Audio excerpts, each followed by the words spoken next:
स्थान में गौ माता बंधी थी और उसी गौमूत्र में चंद्रदेव के दर्शन हो गए और वही कलंक लग गया।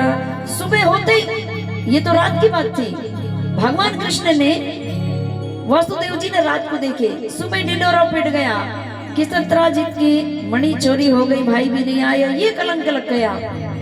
अब सभा बुलाई गई द्वारिकापुरी में और सभा में ये कहा गया कि कृष्ण जी ने हमारे भाई का वध कर दिया, सत्राजित ने आरोप लगा दिया। भगवान कृष्ण कहते हैं कि भैया हमने चोरी नहीं किया, लेकिन एक वादा करते हैं, हम यहाँ से अब निकलते हैं तुम्हारे भाई को ढूंढने, और जब तक तुम्हारे भाई का पता ना लगा ले, मणि को तुम्हारे तक ना पहुंचा दे, तो हम घर लौट ही के नहीं आएंगे। इतना कह करके भगवान कृष्ण वासुदेव जी निकल पड़े और जाकर के देखते हैं सत्राजित के जो घोड़ा था जिसमें बैठ करके गए थे जंगल की ओर, घोड़े की टाप को देखते हुए आगे चलते हैं तो सत्राजित मरा पड़ा हुआ है, घोड़ा भी मरा पड़ा हुआ है और मणि तो है ही नहीं। सत्राजित के आजू बाजू कपड़े में सब में देखा, मणि नहीं दिखी। अब वहां से क्या देखते हैं कि एक सिंह ने सत्राजित का वध करके और उसके सिंह के पैर लगे हुए हैं, सिंह के पैर की टाप को देखते हुए सत्राजित भगवान कृष्ण आगे बढ़े और देखते हैं आगे जाके कि वो सिंह भी मरा पड़ा है, बस थोड़ी सी कथा रह गई है। और उस शेर के पीछे पीछे चले, शेर मरा पड़ा है, अब शेर भी मर गया, मणि कहाँ गई। और आगे देखते हैं तो एक भालू के पैर लगे हुए हैं ऋक्षराज के, उस ऋक्षराज के पैर के निशान देखते हुए जब भगवान वासुदेव जी आगे बढ़ते हैं तो सीधी वहां उनके पैर के निशान गुफा की ओर जाते हैं। और नगरवासियों को भगवान कृष्ण कहते हैं कि नगरवासी तुम यहीं रहो, मैं गुफा के अंदर प्रवेश करता हूँ, इधर ही मणि रखी होगी। ग्वाल बाल सहित द्वारिकापुरी के संपूर्ण नर नारी भक्तजन द्वार पर ही खड़े रह गए। भगवान कृष्ण अंदर गए और जाकर के देखते हैं कि जामवंत की जो पुत्री थी जामवती मणि से खेल रही थी और जामवंत बूढ़े थे, सभी देवता जन सम्मान करते थे उनका। हनुमान जी ने भी त्रेता युग में जब अपनी सारी विद्याओं को भूल गए थे तो श्री रामचरित्र के प्रभु श्री रामचंद्र चरितमानस में सुंदरकांड में वर्णन आता है रामचंद्र के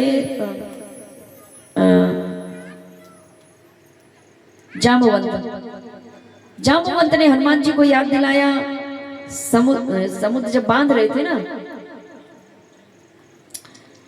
तो जामवंत जी ने हनुमान जी को याद दिलाया तो हनुमान जी को याद आ गया, जामवंत के वचन सुहाए सुनी हनुमंत हृदय अति भाए। जामवंत के वचन सुहाए सुनी हनुमंत हृदय अति भाए। जामवंत ने याद दिलाया कि हनुमान जी तुम्हारी विद्याएं कैसी वापस आएंगी।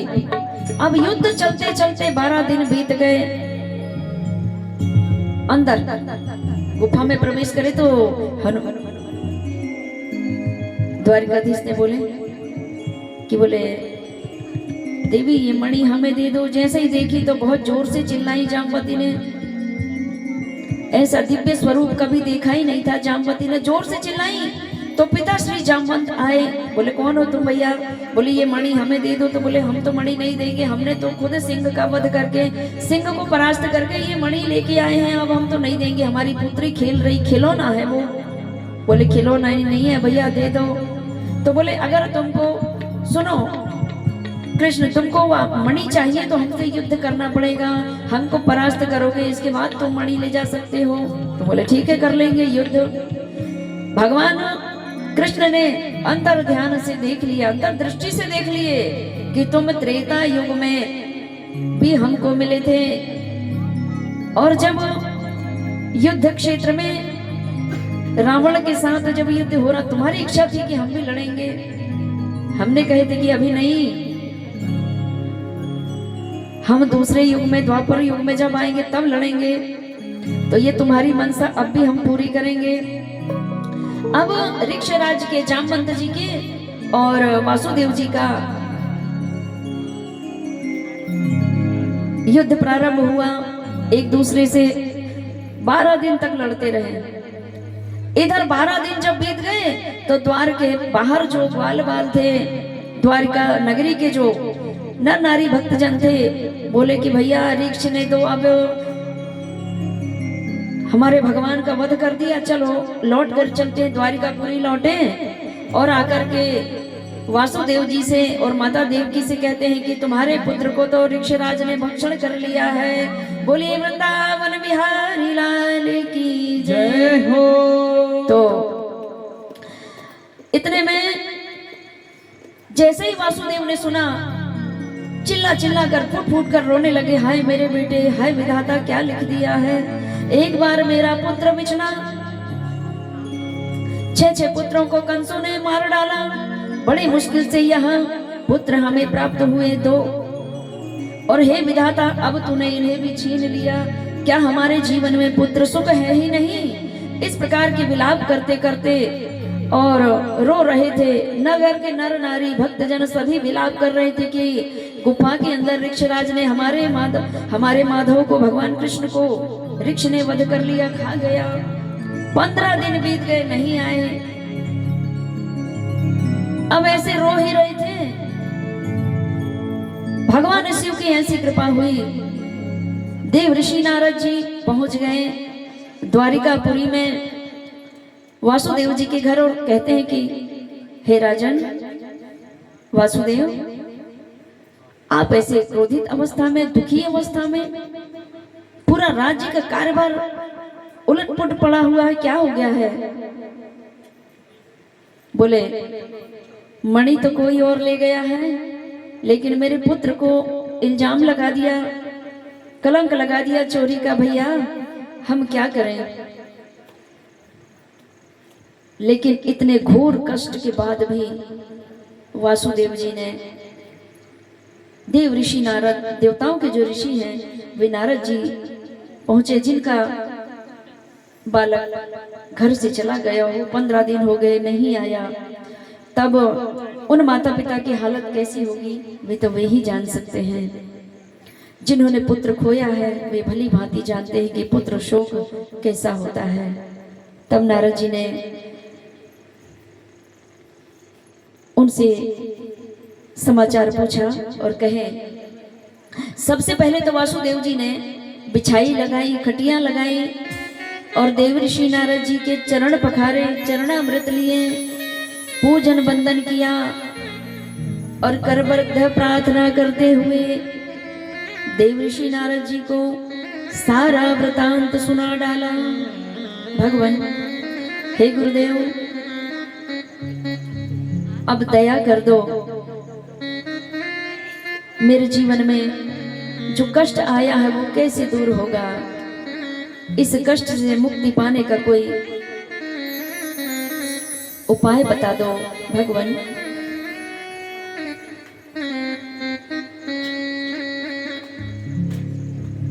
गुरुदेव दया करके जय हो मुझको अपना लेना। गुरुदेव दया करके मुझको अपना लेना। जीवन में कितने बड़ा कष्ट आ जाए, अब ऐसा लगे कि प्राण ही निकल जाएंगे, अब हम नहीं सह पा रहे हैं, उस समय गुरु जी को फोन लगा लेना, फोन लगा लेना गुरु जी को, गुरु जी बचा लो। गुरुदेव दया करके मुझको अपना लेना। गुरुदेव दया करके मुझको अपना लेना। मैं शरण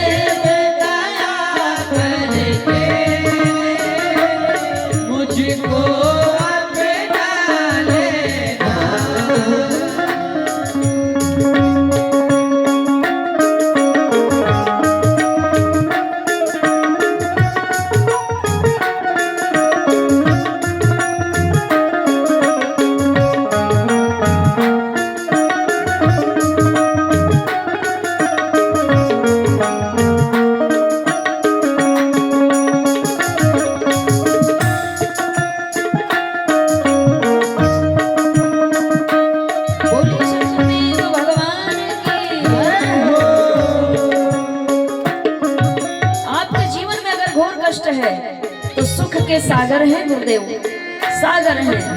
2-4 लोटा सुख तुमको दे भी दिया, उनका कुछ नहीं घटता, फिर भर लेते हैं वो। सुना है भगवान हे ऋषिवर वासुदेव जी से कहते हैं, वासुदेव जी कहते हैं देव ऋषि नारद से, हे गुरुदेव तुम सुख के सागर हो, निर्धन के सहारे हो। तुम सुख के सागर हो, निर्धन के सहारे हो। इस तन में समाये हो, गुरुदेव मुझे प्राणों से प्यारे हो। इस तन में समाये हो, मुझे प्राणों से प्यारे हो। नित नाम जपूं तेरा, नहीं नाथ भुला देना।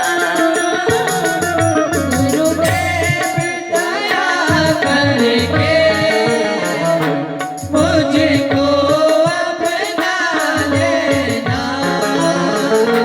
गुरुदेव दया करके मुझको अपना लेना। गुरुदेव दया करके मुझको अपना लेना। बोल गुरुदेव भगवान की जय हो। तालियों की सेवा करते हैं।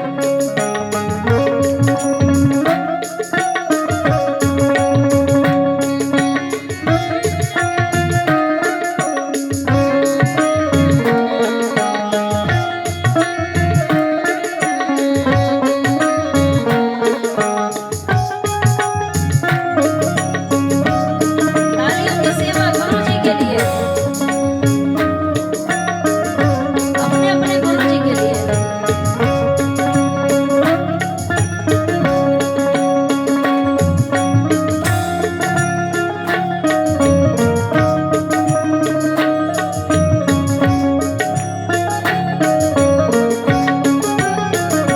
वासुदेव जी देव ऋषि नारद जी से कहते हैं हे भगवान मैं पूजा पाठ जब तक कुछ नहीं जानता, मेरे को कुछ आता ही नहीं है, कारागार में पड़ा रहा था। पापी हूँ या कपटी हूँ, पर जैसा भी हूँ तेरा हूँ। भगवान पापी हूँ या कपटी हूँ, जैसा भी हूँ तेरा हूँ। भगवान तेरे दर का भिखारी हूँ, तेरे चरणों का चेहरा हूँ। भगवान तेरे दर का भिखारी हूँ, तेरे चरणों का चेहरा हूँ। नित नाम जपूं तेरा, नहीं दिल से दूर करना। गुरुदेव दया करके मुझको अपना लेना। हे गुरुदेव नित नाम जपूं तेरा, नहीं दिल से भुला देना। गुरुदेव दया करके मुझको अपना लेना। गुरुदेव दया करके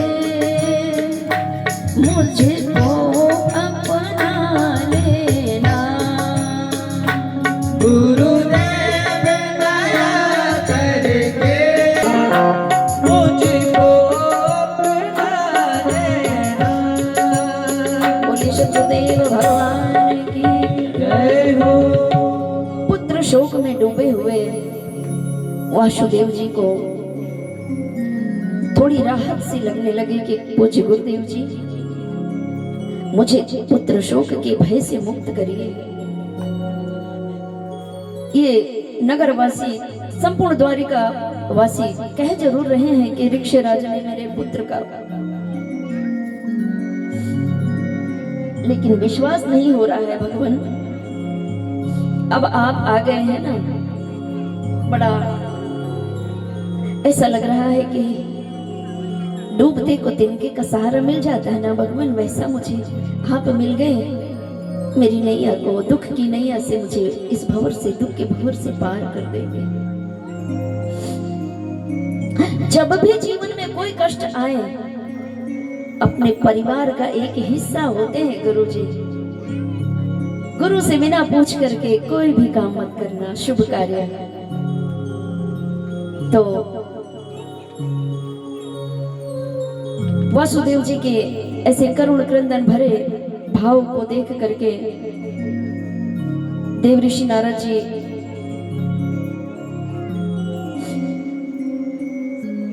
पिघल गए। वासुदेव और देवकी दोनों पति पत्नी फूट फूट कर देव ऋषि नारद गुरुदेव जी के चरणों में रोने लगे